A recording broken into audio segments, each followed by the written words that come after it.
Welcome to the Aegance Offscript Podcast, where we talk to industry leaders who share their stories, insights, and lessons unfiltered and unscripted. I'm your host, Lawrence, and today I'm thrilled to be joined by Elias Geha, the co-founder and CEO of Vezgo, and also serving as growth advisor at Wealthica. Now, Elias is at a fascinating intersection. On one side, running Vezgo, a platform that helps fintechs and financial institutions bridge the traditional finance world with Web3 by aggregating crypto exchanges, wallets, and blockchains into a single API. And on the other side, through Wealthica, he's working on the front end of wealth data aggregation and making sense of modern portfolios spanning stocks, ETFs, crypto, and alternate assets. Elias, thank you for taking the time to join us. Thank you. Thank you for having me. Yeah, absolute pleasure. Great to have you here. I've positioned your various roles and the companies that you work for to a certain degree, but you're the best person to give us a little bit more context around what it is that you do within each entity and what it is each of those entities do in turn. Awesome. Thank you. Thank you, Lawrence. So maybe we can start with Wealthica, like how the idea came from. And that came after an exit. Okay, so this is even before Wealthica. It was, we had iWeb. So iWeb as iWeb, iPhone, iPad, and everything. And we had some story with Apple. I don't want to get too much into the details, but it's like we ended up keeping the name. And iWeb was a great success story in Canada. So we were able to exit the company and double exit. So it was publicly traded. After that, it was acquired privately, and after that, it was sold after a couple of years at a great increase in valuation. And after that, all the founders, they start having funds a bit everywhere. So it was scattered in different bank accounts and investment and real estate and this. And they started realizing that nothing really existed to aggregate all those funds in one single, easy to manage some sort of a portfolio, right? And not only adding it manually, but how to connect to bank accounts, how to extract data from investment brokerage account as well, and being able to have a single view and basically to better manage your portfolio and your financial life. And that's how Wealthica got created. That was 10 years ago, right? And today we're aggregating close to 50 billion in assets, and we are able to connect to almost all Canadian banks, and we're also expanding in the US. So everything related to open banking.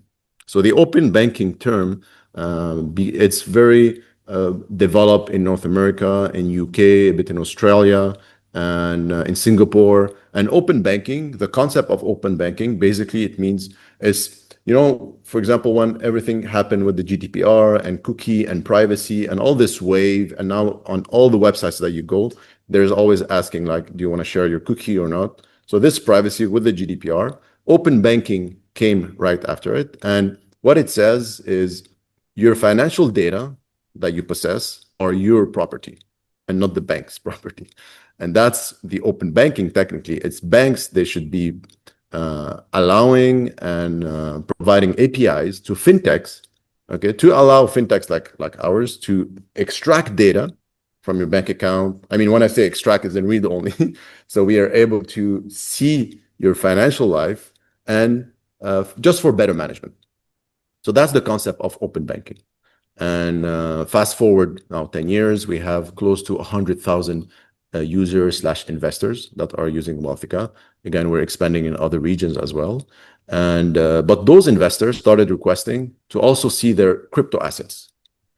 And because some people, they start investing in Bitcoin, Ethereum, and have a small allocation of their portfolio, but I mean, still significant. Of course, when you have multiple millions, 5-10%, it's still very significant. And you want to see it in your view, in your centralized view. And we started seeing out there what is available as a crypto API. So now we wanted to do the exact same thing, but now for Binance, Coinbase, MetaMask, Ledger, and all the plethora of different exchange that exists out there, the wallets and the chains. And few things existed out there. So we had to put some pieces together, but it was very missing. It was a huge problem of the industry. And we said, you know what? We have an army of developers. Let's take a couple of developers, focus on this problem and build it, but build it for Wealthica. Build it for one of our company, right? Because we needed it. And like, again, that's after, let's say, 6 years of building connectivity and connectors. And these are the pipes, by the way. These are the infrastructure of this industry. And it's extremely important, right? So to have this data and those pipes, that's why we built Vezgo. And that was 5 years ago, and before investing a couple of millions on it. And again, fast forward, I'm trying to make it a short story. Now we have 20 billion assets under tracking on Vezgo, and now we're powering a lot of fintechs. So there is many other portfolio tracker from other countries. There is tax and accounting platforms that need this data, and by law they need to have this data. And what's interesting with the Vezgo spinoff is we are really solving a huge industry problem. And we are realizing it because, like, many fintechs suddenly now woke up, and many even countries, they now know that they have to pay tax on their crypto. Investors, they are way more interested into crypto assets than other assets out there. And so there's a need for this data, and a data that is standardized, that is automized and automated. And that's how we created Vezgo. So Vezgo came from a need from our user base, from the investors that were requesting to see the data.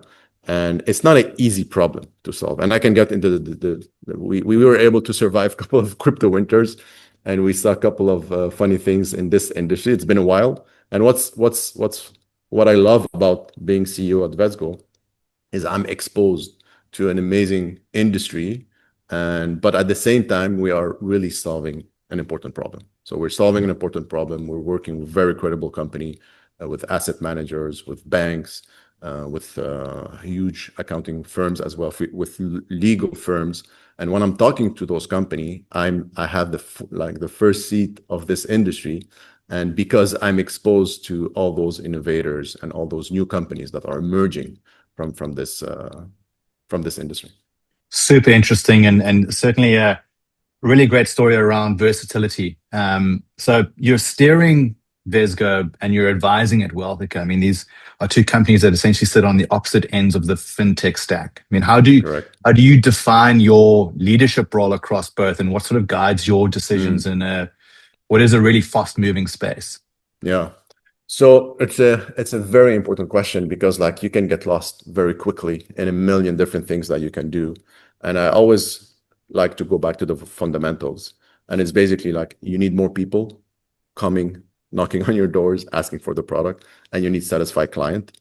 And you kind of need to be able to sell at a profit margin. You see, so these are like the main three fundamentals. So how many people are coming through the door every day, every week, every month?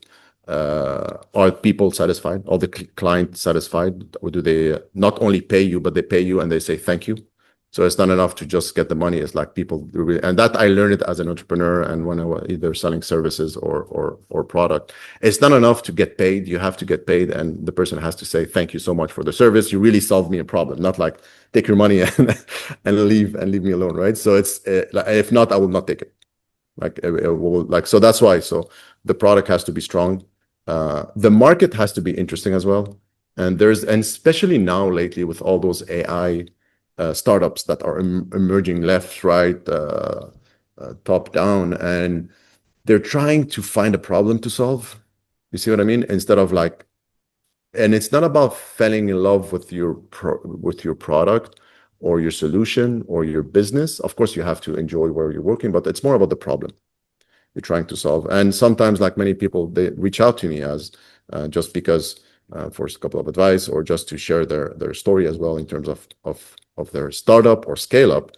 And I'm always very quickly asking them, okay, I kind of understand what you try to build, but tell me about the problem. Why is that a major problem to be solved? Because no one will pay you if it's not for solving a problem or for entertainment. These are the two categories, right? So people will pay you for a problem. So tell me what's their problem and who will technically pay you. You see, so this is sometimes, and so how do you manage the vision, and how do you manage the prioritization? In my opinion, is those three fundamentals.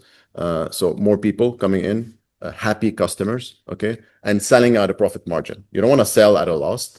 You don't want to just have revenue. You want to have profit, and you want to have like some decent profit margin. Okay, you don't want to be razor thin because mistakes do happen, and sometimes there's black swan event, and you have to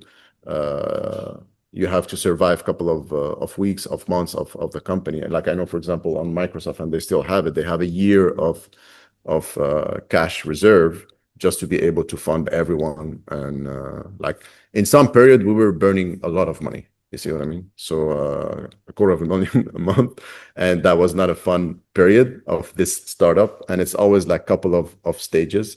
So now we're more in the scale up phase. So how, again, it's about the vision, it's about metrics, and everybody's knowing what they have to do, and everyone is at the right place. You have to know how to hire. You have sometimes to know how to adjust the people within the organization. Sometimes there's some coaching that has to be done. And one last thing is, with the team that are managing those companies, I'm always asking them, like, right away, what's your top 2 priorities?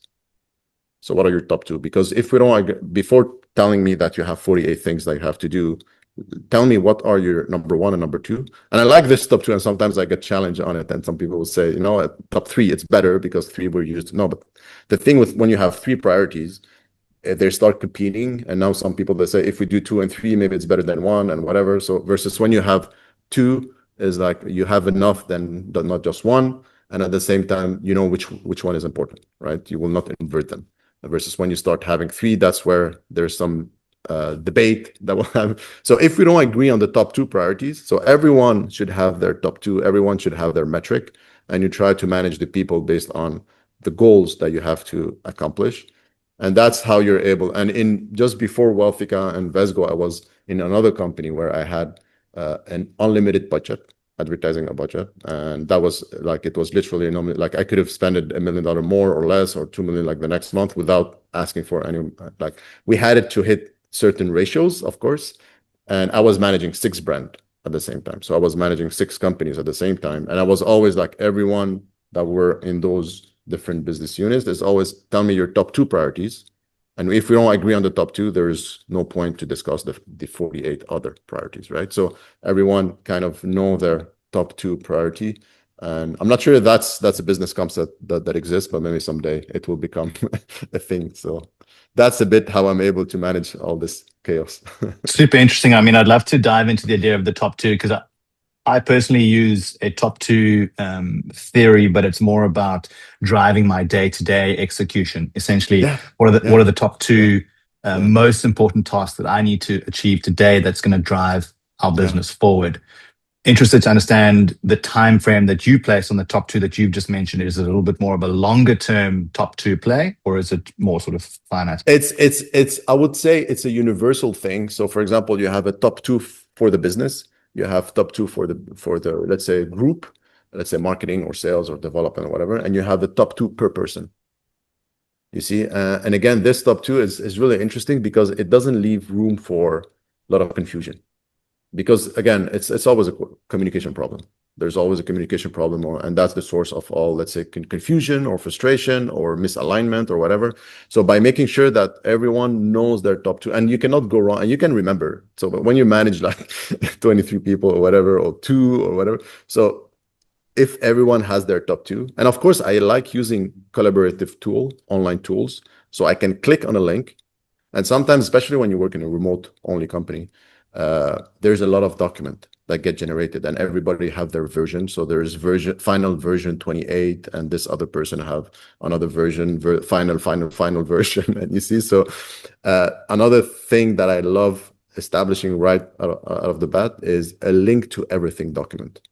So I like putting in place, it could be just a simple Google Sheet. So link to everything document. And from that document, I know like I have my top 2s, and I'm able to link to other either project management tools or CRM or another Excel or whatever. And so I have everyone are aligned. And it's always about, it's always a question of alignment and reducing as much as you can the noise and just focusing on the signal. And so the top 2 is on the business level, is on the group level, is on the individual level. Of course, I have also my top 2. So I'm also imposing this top 2 concept on myself. And for example, for the week, for the day. So, and of course, like you can have everything else. So you have a top 2. And one of the best tool that I found out there that it's just amazing. It's super simple, but I use it every day and almost the whole day, is workflowy. So workflowy, I reach out to the CEO. I told him, please never change this tool. Don't make it more complex. It's just simple and it works and it's effective. And the workflowy is a very simple task. And I use it during calls, during sales calls, or during just presentation, during meeting, during syncs with my team. And this workflowy tool is big shout out. I don't have any shares or I don't have any commission from them, but it's just, I love this tool and it's been forever, like since the beginning of the internet that I'm using it. And this workflowy, this is, let's say, the source of pretty much all ideas and all projects. And after that, you start linking and it becomes like a forest, right? So that's the trunk. And after that, you have the branches and everything. And so the top two is a universal concept. Gotcha. And I mean, is your top two the means by which you are able to balance your long-term vision for the two companies versus the sort of daily grind of managing staff, scaling teams, product development, and managing clients? Is the top two sort of at its core? So it's a good question, because you have to be able to zoom out and zoom in very quickly, and almost you don't want to change the strategy too often. Okay, you want to remain scalable, but there is a point A and you go towards a point B. So it could be B2, B3, but you don't want to go to point G, right? So you don't want to go to the other way around. So there's kind of, okay, for example, I'm in North America and I will go to, for example, let's say it could be Europe. So, okay, I'm from North America. That's like how, let's say, high level it is initially. Or let's say you're in New York and you want to go to North America, to Europe, fine. But now you can land in Paris, you can land in London, you can land in other places, right? So you can kind of be a bit flexible, but you don't want to end up in a completely other, like in Latin America, for example. You see, you don't want to go in all, and I'm just like, by the way, nothing, all places are beautiful, but it's just like the example. But this is the kind of high level that you start with the vision. But you need to kind of measure on a daily, on a quarterly, on a monthly basis where you're going. You don't want to be overly obsessed with the daily unless there's some huge problem. And again, now I'm putting my hat of like the digital marketer that was managing millions of dollars per month in multiple languages. I think we had thousands of campaigns, so something insane. So we were literally managing like infinity, right? Because there are so many campaigns, so many keywords, so many things. So you kind of, and even, by the way, when we were managing those millions of dollars, we had only two metrics. So we had return on ad spend and we had growth rate. So these two metrics, I was able to know, am I growing fast enough or not? And am I profitable or not? And these were the two levers. Okay. And maybe that's where the top two concept came from. So, but all those thousands and thousands of campaigns and all this money was managed with only two metrics, and that's basically how you can bring it down, right? So on the daily, you want to make sure that nothing is broken, but the best is a weekly. Let's say you want to select a frequency, so a weekly is good enough sometimes. And I heard it from other leaders that I work with. Sometimes they will put a plan for 90 days.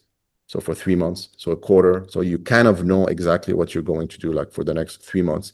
You sort of know for the next 3, 4, 5 years, but no one, even more now with all this world instability and everything that is happening in the market, like no one is really able to know what will happen like in 3, 5 years, especially with all this AI things and everything. So you need to kind of be realistic. And another thing about the objective that I found it extremely important is sometimes you need to be able, like it has to be ambitious. So your objective has to be high enough, but it should be feasible, and it should not exhaust your people and breaking up people, you see, and having burn rates and things like that. So they have to be realistic, achievable. And when you achieve it, it's always better than if you set it way too high and people are like at 70% of the objective and they kind of failed to reach out to the finish line. And even if they made more money, but like the overall atmosphere in the company becomes like more like it's not a celebration, right? So, and being able to make sure that there's a good environment in the company. No one talks about it. Like it's never in the business plan. You know, sometimes there's like people when they're pitching, they will pitch business plan, but they will never discuss about the personal plan, you see, or the person behind it. And at the end of the day, it's just people, right? It's just people. And and on a mission. It's just people on a mission, right? So if there's toxicity in the company, so you can have all the top twos and all the concepts and everything, but if you have a toxic, and usually it's a manager, toxic leader or toxic manager, or it could be an employee or someone that has too much ego or whatever, and that has to be also, it could be a red flag, and you have to take care of it. So the environment has to be, it has to allow growth, and it's not only numbers and concepts and things like that. Yeah, absolutely. So let's focus for a brief moment on Vezgo. So as I understand it, Vezgo connects a dozen of exchanges, wallets, and blockchains, from sort of prototypes to enterprise scale. I mean, what have been some of the biggest friction points in getting you to this point? That's a good question again. So again, we built Vezgo for Wealthica. So we built this solution to answer our need, our business need, but at the same time, by solving Wealthica problem and need, we are solving an industry problem. And now there's three main categories. So you have centralized exchange, you have the chains, and you have the wallet. So centralized exchange, or exchange in general, it could be decentralized or centralized. For example, Binance or Coinbase or Gemini and all of those, Kraken, KuCoin, these are centralized exchanges, meaning you can buy and sell, okay, your assets. And the wallets are where you keep your fund. So on exchange is you buy, you sell. The wallets is where you keep your fund. And the chains are basically the money databases. So it's a money database. It's all the transactions, everything that is happening. And every time that there's a transaction, there's like, everything is like hash address or encrypted, is this address and that much money to that address at this time. These are the gas fees and everything. So the problem is, like, there is so many places where you can buy and sell digital assets. Like when I say asset, is like a stock, right? So you can buy a stock, you can buy a bond, and you can buy crypto. And all of those new digital assets, there's so many exchange, and everyone can start any exchange, and very with some investment, but they can, it's pretty, and there's thousands and thousands and thousands of there's at least hundreds that are important, but there's thousands of exchanges everywhere. And in terms of wallets, it's even more. And in terms of chains, so there's Bitcoin, but there's also Solana, there's XRP, there's many, there's Bitcoin, of course, and Ethereum. So all of these chains, wallet, and exchange, they create an immense fragmentation in this industry. So everything is fragmented. So all, like Binance and Kraken and KuCoin, the way that they name their, like, Ethereum, and you can have it. So let's say you buy Bitcoin. So now you buy it and you hold it. It's yours. It's in a spot account. So it's your spot account, meaning you hold it and it's yours, and that's it. But you can also do some leveraging. You can start leverage on it. And these are all the derivatives, right?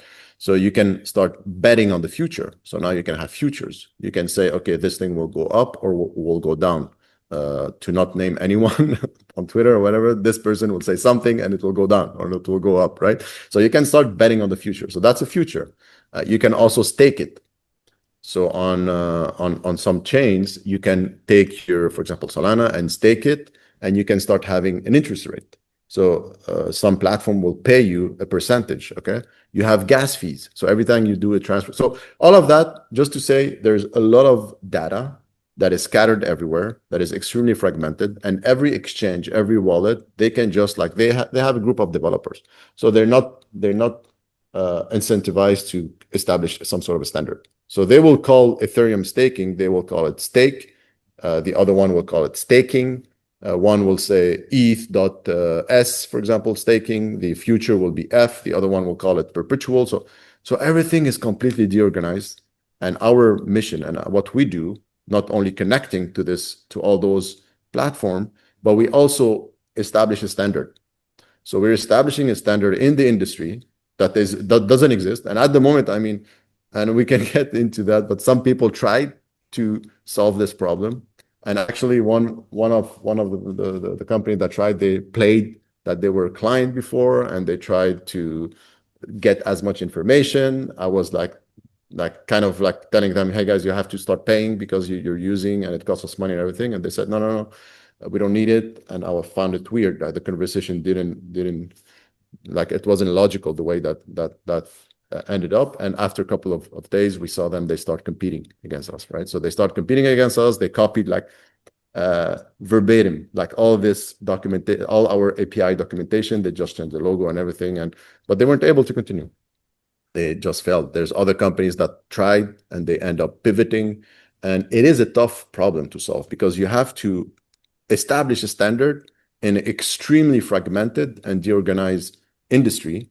And you don't have like 10 years to do it because people need to have the data today. To like those platforms, they need data so they can apply the appropriate tax rules. And let's say you're a wealth manager, you're managing other people's wealth. So you need to have access to this data.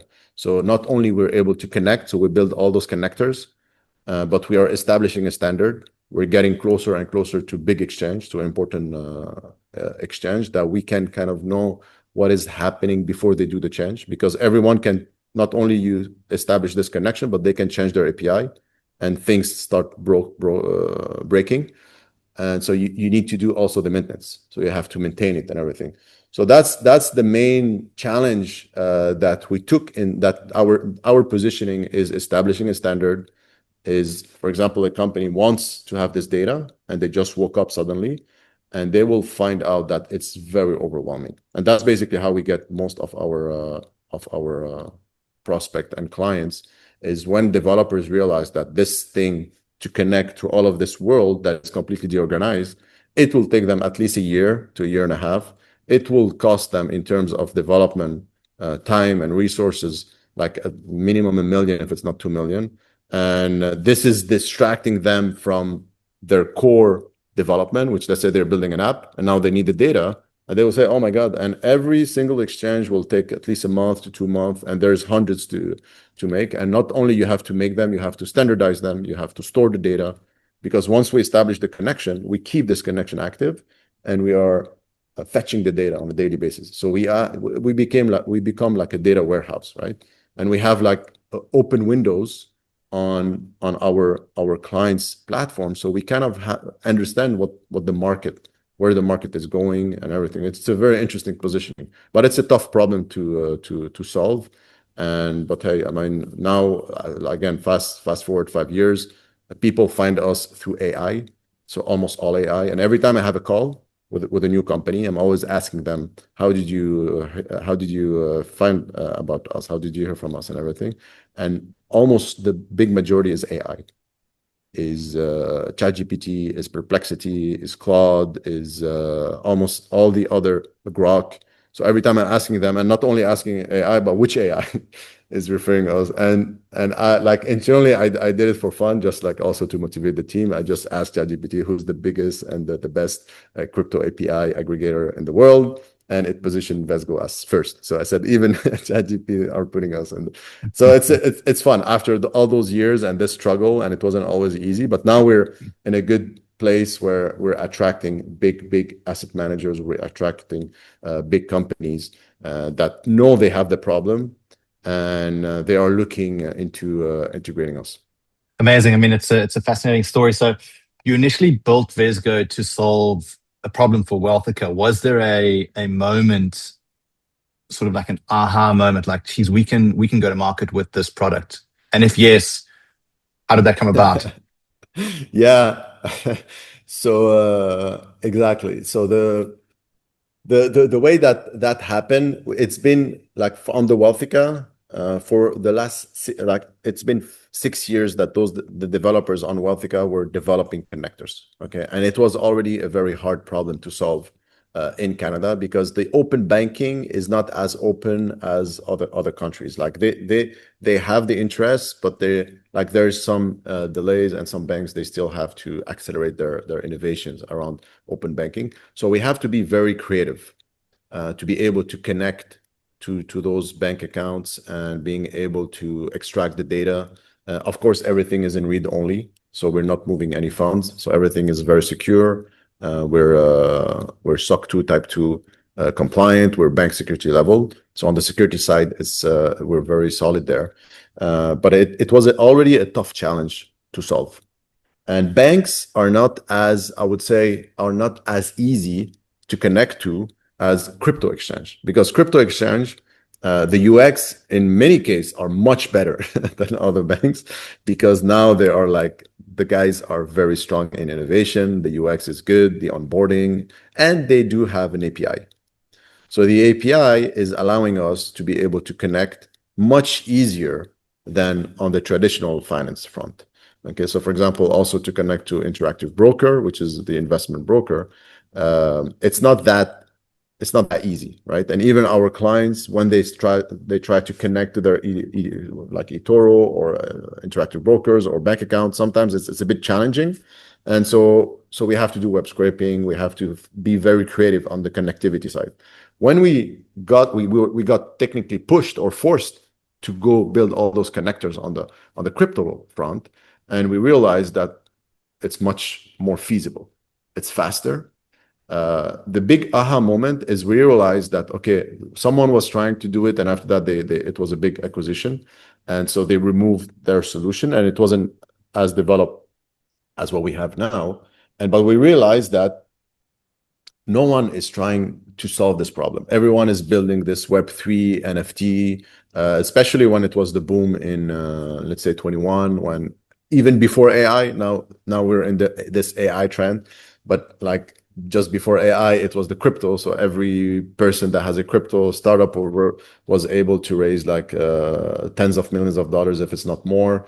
And so they were building those crazy and really fun to hear about project versus fixing the infrastructure, organizing, maintaining, which wasn't very, let's say, the most fun thing to build. And we realized that there's a big void in the industry. And people start contacting us. And we had a couple of articles. So it's like from developers to other developers. We are almost all developers, even people working in business development. They're also technical. And so it's developers recommending other developers. And at the same time, when people are seeing because there's a connect flow on the platform. And when people start connecting to Binance and Coinbase and MetaMask, so they will see Vezgo. So there's a window that will open in the platform. They will see Vezgo. So sometimes we have referral. We have banks, for example, that saw us on other people's platform or other apps that saw us elsewhere. So there's a very good word of mouth. But again, the big aha moment was realizing that it's very feasible in the crypto. No one is doing it. It's still fairly new. And we need it. We need this API for another business. So that's what technically saved us. And at the same time, we had some soul searching moment about like, should we separate the companies? Should it be like completely different? And if ever we want to raise on this company or that one or whatever, or there is a strength in the ecosystem. And now we're realizing that no, there's a huge strength in the ecosystem. And I'm talking about Vezgo Wealthica, but there's also another one called Stockchase, that this is more the media front. It's more B2C. And these are like stock chasers, people, financial advice and everything. There is one that is still in development, still in the kitchen, and is still cooking, how we like to call it. But there's also Crypto Chase. So Crypto Chase is also a media company, and we realized that we need this API for our product, and at the same time, it's very feasible. Many people need it, and when I'm having those calls with those companies, it's amazing because it's always a relief. When they find about us, it's always, oh my God, you guys exist. Like it's been months. We're like hitting walls after walls. We realize that this thing will take us a year. We will be hiring a team of developers just to build those connectors. We start asking questions to AI, or before it was on forums. Now, a couple of months ago, now it's AI that is referring those companies to us. So it is a relief. So to go back on our initial conversation is like people are coming because they have a huge problem to solve, and we solved it. And they can get there quicker, faster, and much easier than trying to rebuild the whole thing by themselves. Yeah, makes complete sense. And you touched on the client acquisition piece for a few moments earlier. I'm quite interested to understand the growth initiatives for Wealthica versus Vezgo. Are they on the same sort of trajectory, or is Wealthica more about sort of farming your current base, whereas Vezgo is about acquiring new clients and really getting the product out there? Or what are the two strategies for the companies? Something interesting on the Wealthica that we can that it is well established in Canada. It's very, very well established in Canada. At the moment, we're expanding into the US. It is kind of working with family office and investment platforms and a bit more on the traditional front. But the expansion is more, let's say, planned, and it's more step by step on the Wealthica side. We're reaching out to family office that they can, like single family office that can really use Wealthica. There's also a B2C. So there's a B2C, just the retail investor that has a portfolio and wants to manage his stocks. He can use Wealthica as an aggregated view, and it's very simple. We have a mobile app and everything. The B2B is more with the wealth managers, with the financial advisors, with family office, and it's very human touch. It's very like it's by referral or by intros, and some people can start finding about us. Sometimes they will use it as an individual, but that individual is part of a family office, and they will just ask us, I would like to have an API, and we have a white label on the Wealthica, so they can manage the funds of their family, basically, of their family office. So that's on the Wealthica side, very traditional, step by step. On the Vezgo, what we're realizing that we have clients everywhere, okay? Like from Singapore to Hong Kong to South Africa to London to US to Dubai to almost everywhere. So it's really way more because it's everywhere. So crypto is already everywhere. And what's interesting, we had a client that was just in starting his platform and wanted to start getting clients, right? So he started approaching a big organization, making auditing at the auditing level, right? And authorities and like tax authorities. And they said, your API is wonderful, is great, but there is some problems. And he was about to leave and everything. So I told him, okay, listen, before leaving, tell me exactly what do you need? What are the connectors that has to be at a very high quality? And we'll go and try to onboard this client to convince them, right? And so it was at the auditing level. And all that to say that Vezgo now, because of the client, because we were able to survive all those crypto winters, and other tried to solve our problem and weren't able. But we stayed very close to our clients, and with them, we were able to increase the quality of Vezgo, the product of Vezgo. And now we are approaching, and even actually they are approaching us, big asset managers that have trillions of dollars in assets under management. And they are reaching out to us, big companies. And we know the list, like from the top 20 asset managers, there's a couple that already reach out to us. And that's the good, let's say, the positioning now of Vezgo is we know that we can work with those huge asset managers, with a big accounting firm, because we were not only were able to survive and improve our product, but we work so closely to our clients and the companies that they told us what they exactly need. And there's a million things. There's, again, I was saying, there's staking, there's gas fees, there's this, there's that. And so we were able to push our data accuracy to a very, very high standard. And on the Vezgo side, the acquisition on the Vezgo side is now, before we were working with a couple of projects, portfolio, and sometimes it was one or two guys building an idea. They were a startup, but now we are realizing that we're getting at a higher and a higher level in terms of who needs Vezgo.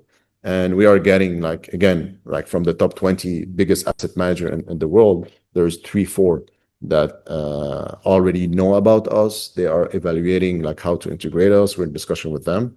And that's let's say it could be a good home run, if I can put it that way. So it's a bit two different kind of client acquisition strategies. It seems like partnerships is pivotal in your world. You know, whether you're onboarding sort of new fintechs or collaborating with institutions. I mean, what have you learned about structuring partnerships so that you can truly scale? Yeah, we're starting it. We have a couple of partnerships signed with key players. For example, someone in accounting. So let's say they are a crypto accountant and they can refer us to platforms, for example, and we can give a revenue share. It's a good way also to get intro. And I would say it sometimes it happens naturally.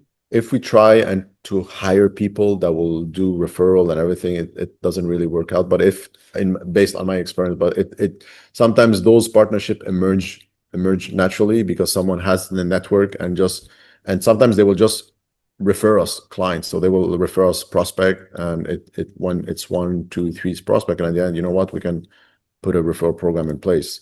So it could be an interesting strategy. Intros are key to at least have the meeting.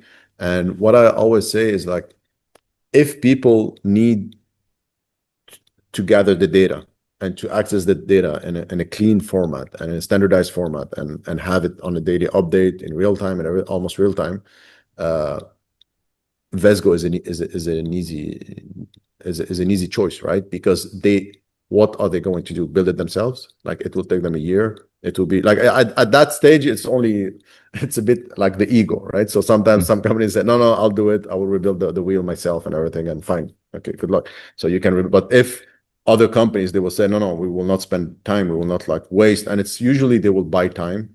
And even if it's much, much cheaper, it's maybe 10% of the cost. So it's like a no-brainer. And that's what's interesting is we don't have that many competitors because no one took the time those years to establish a standard, in the industry and to organize all those different data, right? So Yeah, I mean, it seems like a no-brainer, to be honest. I'm quite keen to quite keen to pick your brain around the market and the sort of competitive landscape. I mean, you've mentioned yeah, a few moments ago that there's not very many competitors, which is great for you. But I mean, the wealth tech and the crypto data markets, they do evolve fast, and competition will start to rise. You know, how do you read the market right now, and where do you see it going in, let's say, in the next 3 to 5 years? yeah.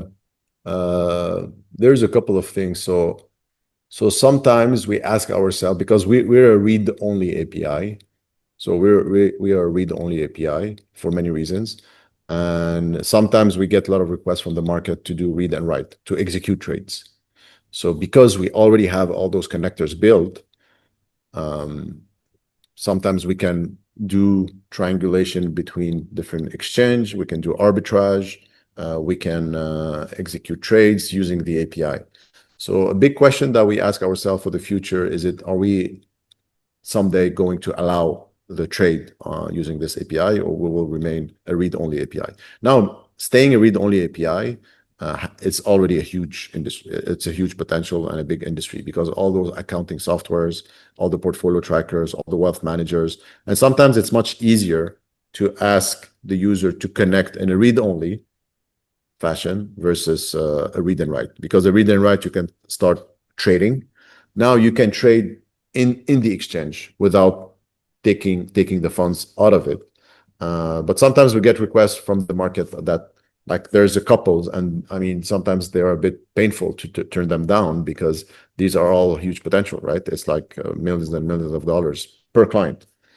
And so the future is that, of course, AI, you cannot ignore what AI can come and improve, at least in the maybe the data mapping, and trying to put a standard in place, and things that are just repetitive and it takes a lot of time for a human to do. AI can come and accelerate, let's say, the processes there. But again, is it trading, having a trading API? Is it using AI? And at the same time, something that is, we know that all this data that we're gathering, of course, everything is anonymous, right? So we don't know who owns what, and because for every connection, we generate a code, and the platform knows who is that connection. But on our side, we don't know. But we have windows open on on multiple platforms, and we are aggregating. Like every day, we're syncing in the hundreds of millions of transactions. So we have an open view on multiple platforms, and we know that someday we will start applying AI insights on all this data that is, like, again, it's 20 billion that we're aggregating today, and we know that it is just growing every month, every year.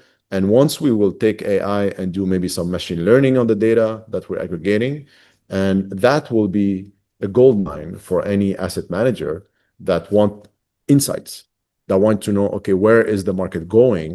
And should I short this? Should I go long on that one, on that asset? And no one has this data. No one, not even exchange, right? Because we're aggregating exchange, we're aggregating chains and wallets.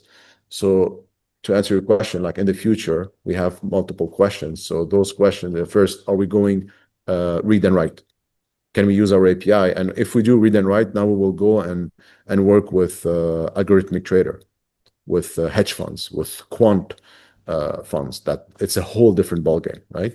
Mm. And so this will be available only to high end clients, of course, because of all the risk that involves trading and moving money around and everything. So, and you need to have the license, and you have to have or work with a third party for all the KYC and AML and everything.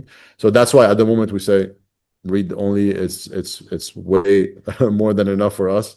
The market is huge, but that's a question that can come in the future. Another one is AI applied on all this data that we are gathering. So we take some machine learning, and I've studied a bit AI, machine learning for finance, specifically for finance, but also like neural networks.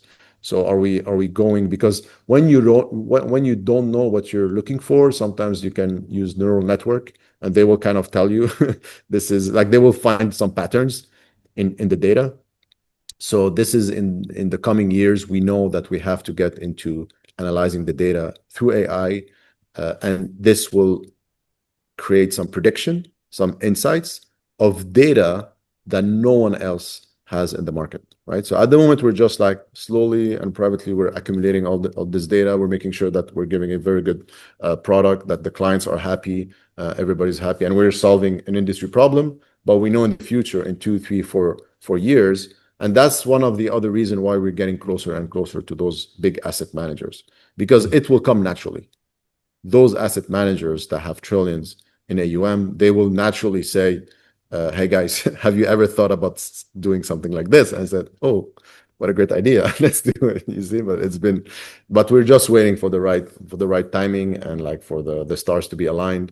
But definitely AI, you cannot ignore it. It's you'd be fooled to ignore AI. It's like a company today that doesn't have email or no internet. You see, it's like you cannot ignore it. But it's not have AI to have AI. It's more, okay, we go back to, this is a huge problem. It will take us forever to solve. And we kind of have the system in place. And AI, that's more my definition. It acts like fuel. Like you just add like fuel or nitro. Let's say you already have the machine that is built, and you add fuel, and it just go faster. It goes faster and better, versus we don't have the machine. We have no idea where we're going, and we need AI. You see, so it's more the machine is kind of built. And the most important thing that I'm realizing, and that I realize, is you need the data to be ready and organized and accessible to be able to apply AI. So garbage in, garbage out. If you just do AI for AI and your data is not ready, is not ingestible for the AI, there's no point. It's just a huge waste of money. Yeah, absolutely. I mean, I like the way that you positioned AI and really as an amplification of output. Correct. So I'm quite keen to understand from you, Elias, what would you say is working very well across Vezgo right now as a company? I love the AIs referring us client. That's the best. Again, my almost all my life I was more in digital marketing, so we kind of like, of course, with SEO you can be well positioned, so people can find you out like online with organic. I can say like maybe AI is close to it because AI will scan a lot of articles, but being like something that we're proud of is. We're still there. We're growing. We're thriving. The product is becoming better every month. The team is great. We don't have a huge team, but the team is there, and it's very dedicated. And we don't want to have like more people just to have more people. We are growing responsibly. So internal, like the company that we have, the structure is really fun. Like it is demanding. It is sometimes exhausting, but we really enjoy. Like everyone in the company is enjoying. Working, we're not counting our hours, and it's fun to, initially you have an idea, And that's it, the idea phase. You're not sure like who's the market, what's the product, what are you going to do, how are you going to build. After that is the startup. And sometimes the startup could be the starving startup, you see. So you're not able like to pay all of the fees that you have, and you have a lot of ambition, but it's more the starting phase, the starving phase of a startup, which is after a year or two, you start asking yourself, okay, should I go and do something else or shut down the project? And now we're getting into the scale up. So being in a scale up phase, it's amazing. And we're not looking not right now, we're not looking to onboard investors. We're not looking to raise. We don't need to raise, thankfully. We don't need to raise. And we're growing responsibly, and we are very close to our client. And this is something that we learn. So of course, you do mistake along the road. But now we're getting like our clients, we all see them as partners. Everyone that is working at the company, we see all each other as partners. And something that we're very proud is, again, all the AIs is referring us clients at the moment. Hopefully it will perdure.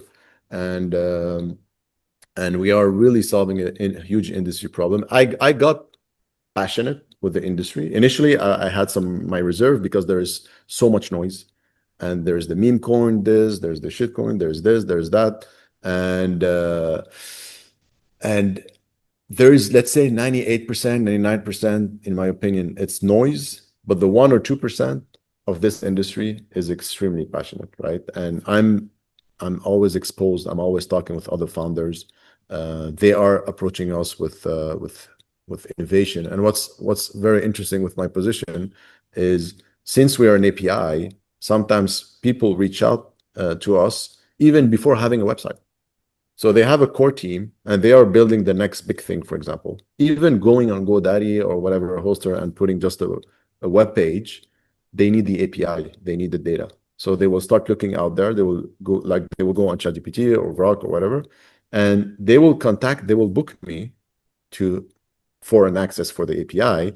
And so they will start sharing their ideas, okay, and their projects and everything. Of course, everything is confidential, but I'm exposed to, like, you see what I mean? Even before having a website, even sometimes I go on their email because they will book me with my email, and their email is like, okay, not available for now. They didn't even thought about launching a website because they're so focused on their project. And sometimes these are my favorite calls because sometimes it's huge. Sometimes it's a huge company behind it.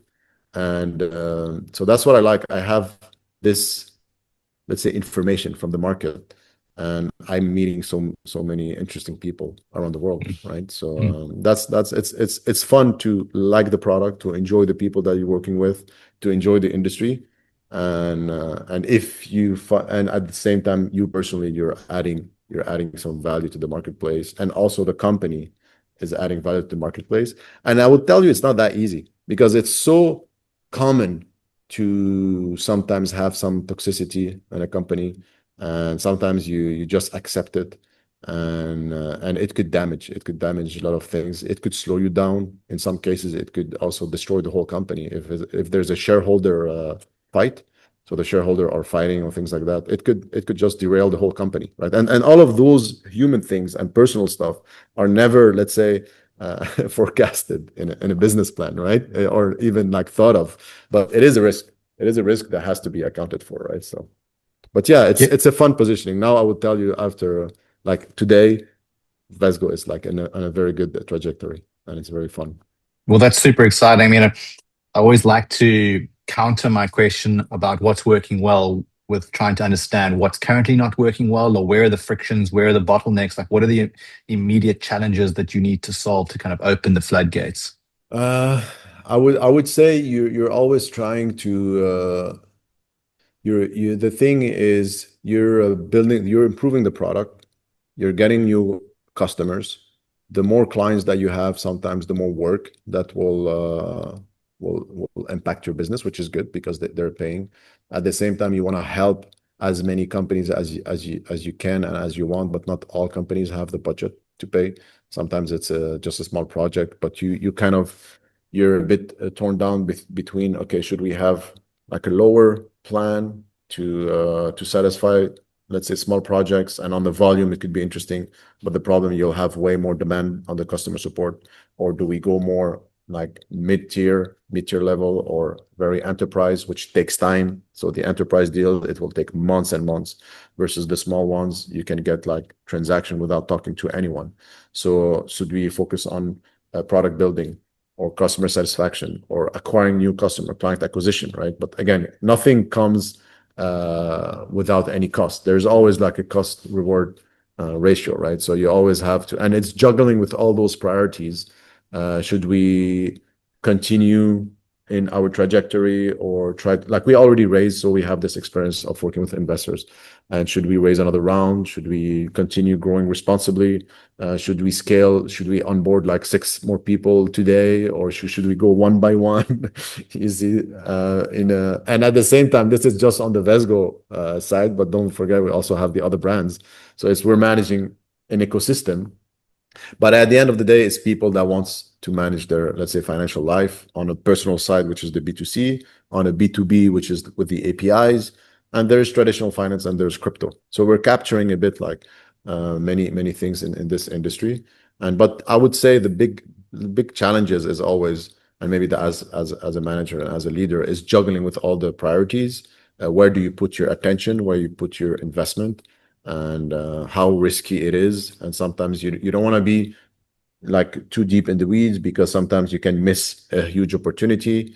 And again, a big client can be life-changing for us. So in my opinion now, and we're in a good positioning where we can start working with those enterprise-grade clients, huge asset managers or huge accounting platform. And the raise most probably will come, if ever we wanted to raise, it will come most naturally from the clients, right? So that I would say it's the biggest challenge, is like being able to satisfy everyone at the same time, but you can't, right? So that's why you have to take tough decisions. And sometimes no one likes to lose a client, but sometimes if a client doesn't have the budget, or it's like small projects and everything, it takes attention away from a big client. But at the same time, the bigger client, you don't want to forget all the medium and small ones that help you get to that position, right? So it's all this priorities juggling. Yeah. But it's, I mean, that's part of the game, right? Absolutely. And Elias, if our listeners and viewers want to reach out and connect with you and the team at either Wealthica or Vezgo, where's the best place for them to do that? Yeah, I'm pretty easy to find online.